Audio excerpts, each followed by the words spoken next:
அந்த அளவுக்கு ஒரு காலத்தில் நியாயமான முறையில் அந்த பைத்துல் மாலுடைய நிர்வாகங்கள் இருந்தது. ஹஜ்ரத் உமர்தான் அவர்கள் சொல்லுவாங்க, இந்த பைத்துல் மால் இருக்கிறதே 3 விஷயங்கள் பேணப்பட்டால் அது சரியா இருக்கும், பிரயோஜனமாக இருக்கும்னு சொன்னாங்க. முதலாவது, இந்த பைத்துல் மாலுக்கு வரக்கூடிய நிதி ஹலாலான முறையில் வரணும். இரண்டாவது, இந்த பைத்துல் மாலிலிருந்து வெளியே போகிற நிதி நியாயமான முறையில் கொடுக்கப்படணும். மூன்றாவது, இந்த பைத்துல் மாலுடைய நிதி தவறான விதத்தில் பயன்படுத்தப்படக்கூடாது. இந்த 3ம் நடக்குமையானால் இந்த பைத்துல் மால் பரக்கத்தானது என்று ஹஜ்ரத் உமர் ரலியல்லாஹு அன்ஹு அவர்கள் சொன்னாங்க. அந்த அளவுக்கு கட்டுப்பாடுகள் எல்லாம் போட்டு பைத்துல் மால்களை நிர்வகித்தாங்க இல்லையா? ஹஜ்ரத் உமர் இப்னு அப்துல் அசீஸ் உமர்லானுடைய பேரன் தானே அவங்க. எந்த அளவுக்கு ரொம்ப கட்டுப்பாடாக இருப்பாங்க அவர்கள். குளிர்காலத்தில் ஏன்னா அவங்க பனு உமையாக்கள் ஆட்சி செய்தது ஷாமில், சிரியாவில். சிரியா குளிர் பிரதேசம், கடுமையான குளிர் பிரதேசம். குளிர்காலத்தில் சுடுதண்ணில் ஒது செய்வாங்க. ஹஜ்ரத் உமர் இப்னு அப்துல் அசீஸ் தன்னுடைய வேலைக்காரங்களுக்கு சொன்னாங்க, எந்த காரணத்தை கொண்டும் நான் ஒது செய்வதற்குரிய தண்ணியை சூடு செய்வதற்கு, ஏழை எளிய மக்களுக்கு தினசரி உணவு கொடுப்பதற்குன்னு ஒரு அடுப்பு இருக்கும். அதிலிருந்து ரொட்டி சுடுவாங்க. ஒரு நாளைக்கு இத்தனை ரொட்டி ஏழைகளுக்கு பகிர்ந்து கொடுப்பாங்க. அந்த ஏழைகளுக்கான ரொட்டி சுடுகிற அடுப்பில் போய் நான் ஒது செய்கிற தண்ணியை சூடு பண்ணக்கூடாதுன்னு சொன்னாங்க. அந்த அளவுக்கு அவர்கள்ட்ட கரெக்டான நீதி நிர்வாகம் இருந்துச்சு. முஸ்லிம்கள் அந்த காலத்தில் பைத்துல் மாலுடைய நிதியில் ரொம்ப கவனமாக, ரொம்ப எச்சரிக்கையாக இருப்பாங்க. தங்களுடைய பாக்கெட் காசு பைத்துல் மாலுக்கு போனால் கூட கவலைப்பட மாட்டாங்க. ஆனால் பைத்துல் மாலிலிருந்து ஒரே ஒரு திர்ஹம் தன்னுடைய பாக்கெட்டில் வந்துடக்கூடாது, அவ்வளோ எச்சரிக்கையாக இருந்தாங்க. இப்படி எல்லாம் இந்த உம்மத்து ஒரு பேணுதலான சமுதாயமாக இருந்த காலம் வரைக்கும் அல்லாஹ் அவர்களுடைய எல்லா நடவடிக்கைகளிலும் பரக்கத்து செஞ்சான். எப்போ உம்மத்து தடம்புரல ஆரம்பித்ததோ, அல்லாஹ்வுடைய நியதி என்ன? கொடுத்த நியாமத்தை அல்லாஹ் பறிக்க மாட்டான் உம்மத்து மாறாத வரை. ذَلِكَ بِأَنَّ اللَّهَ لَمْ يَكُنْ مُغَيِّرًا نِعْمَةً أَنْعَمَهَا عَلَى قَوْمٍ حَتَّى يُغَيِّرُوا مَا بِأَنفُسِهِمْ. எந்த சமுதாயமும் அல்லாஹ் கொடுத்த நியாமத்தை தப்பா பயன்படுத்தாத வரைக்கும் அல்லாஹ் அவர்களிடமிருந்து அந்த நியாமத்தை பறிக்க மாட்டான் என்று திருமறையில் அல்லாஹ் சொல்றான். பிறகு கொஞ்சம் கொஞ்சமாக உம்மத்தில் வீழ்ச்சி ஏற்பட்டது.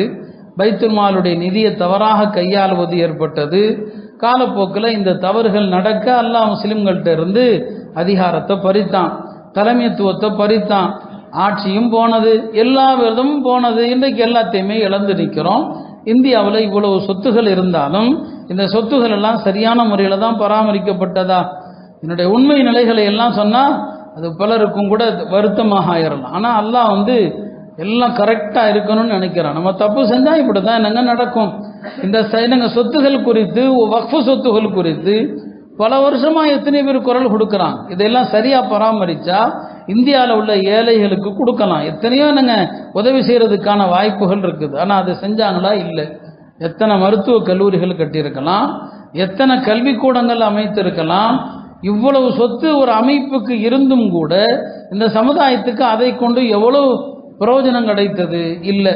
அதை சாப்பிட்டவங்க தான் அதிகம். அதை அநியாயமாக அளித்தவர்கள், பயன்படுத்தியவர்கள் அதிகம் இல்லையா? பல ஊர்களில் எத்தனையோ பள்ளிகளுக்கு வக்ஃபு சொத்துகள் இருக்குது. அந்த வக்ஃபு சொத்துகளில் வாடகைக்கு விட்டுருக்குறாங்க. அந்த வாடகையில் எத்தனையோ கேள்விப்படுறோம். அந்த நிர்வாகங்கள் அதில் செய்யக்கூடிய தவறுகள், அத்துமீறல்கள். இந்த பள்ளியினுடைய அந்த வக்ஃபு சொத்துக்களை சரியாக பராமரித்தா இமாம்களுக்கு, பணியாற்றக்கூடியவர்களுக்கு எவ்வளவோ சம்பளம் கொடுக்கலாம். ஒரு காலத்தில் பைத்துல் மாலிலிருந்து தான் அறிஞர்களுக்கெல்லாம் சம்பளம் கொடுப்பாங்க. அறிஞர்கள்லாம் அந்த காலத்தில் மார்க்க பணியில் எடுக்கிற எல்லாருமே, அவர் ஹதீஸ் கலையில் இருப்பார், ஃபிக்ஹ் கலையில் இருப்பார், எல்லா துறையிலும் இருக்கிற எல்லா அறிஞர்களுக்குமே, காதிகள் எல்லாருக்கும் பைத்துல் மால்ல இருந்து சம்பளம். அந்த பைத்துல் மால்ல இருந்து சம்பளம் கிடைத்த காலத்தில் உலமாக்கள் செழிப்பாக இருந்தாங்க.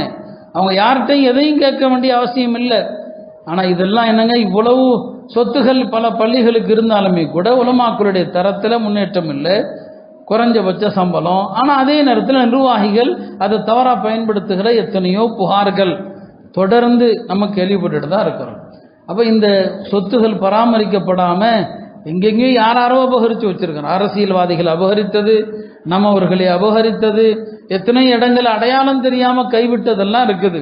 இதெல்லாம் நம்ம சமுதாயம் செஞ்ச தவறுகள். அந்த தவறுகளுடைய விளைவு இன்றைக்கு என்ன ஆகுது? அல்லாஹ் மொத்தமாகவே நம்ம கையிலிருந்து பறிபோற மாதிரியான ஒரு சட்டத்தை இவர்கள் கொண்டு வரக்கூடிய ஒரு நிலையை பார்க்கிறோம். இப்போ இதுதான் அல்லாஹ் நம்ம அல்லாஹ்வுடைய நியதி அதுதான். நம்ம செய்யக்கூடிய அநியாயத்திற்கு தான் அல்லாஹ் இப்படி ஆட்சியாளர்களுடைய தண்டனைகளை எல்லாம் கொண்டு வர்றான். ஏன்னா உம்மத்தில் எந்த நிலை இருக்குது இன்னைக்கு, எல்லாவற்றிலுமே ஹலால் ஹராம்லாம் பார்க்கவே தேவையில்லை. எப்போ நம்மள்கிட்ட இந்த மனோநிலை வந்துருச்சோ அல்லாஹ் ஆட்சியாளர்கள் மூலமாக கொண்டு வரக்கூடிய சட்டத்தையும் அப்படி தான் வச்சுருப்பான். உலகம் முழுக்க அப்படி தான். இன்றைக்கி பார்த்தீங்கன்னா பேங்க்ல இருந்து கிடைக்கிற வட்டி கூடுன்னு சொல்லக்கூடிய உலமாக்கள் உலகம் முழுக்க இருக்கிறாங்க. அதெல்லாம் ஒன்றும் தப்பு இல்லை. அந்த காலத்தில் இருந்த வட்டி வேற, இப்போ உள்ள வட்டி வேற, இது வட்டி வராது அப்படி 4 பேர் சொல்கிறான். எதுவுமே இல்லைங்க. அந்த அளவுக்கு பெண்கள் கை கொடுத்தா கை கொடுக்கலாம் அப்படின்னு சொல்கிற முஃப்திகள் உலகத்தில் இருக்கிறாங்க. ஆண் பெண்ணுக்கு மத்தியில் ஒழுக்கம் இருந்துச்சுன்னு சொன்னால், உள்ளத்தில் பயம் இருந்தால் போகுதும், கட்டித்தழுவலாம் முத்தம் கொடுக்கலாம்னு சொல்லக்கூடிய ஆளுகள் இருக்கிறாங்க. இப்போ என்னதான் மார்க்குங்கிற பேரில் மிச்சம் இருக்கும் யோசிச்சு பாருங்க. எல்லாமே ஹலால், எல்லாமே கூடாதுன்னு ஒன்று இல்லை அப்படிங்கிற அளவுக்கு இன்றைக்கு வந்துவிட்ட சமூகமாக தான் இருக்கிறோம். இந்த நிலைக்கு வந்துவிட்டால் நம்மை ஆளக்கூடியவர்களையும் அல்லாஹ் அந்த இடத்துல தான் வச்சிருப்பான்.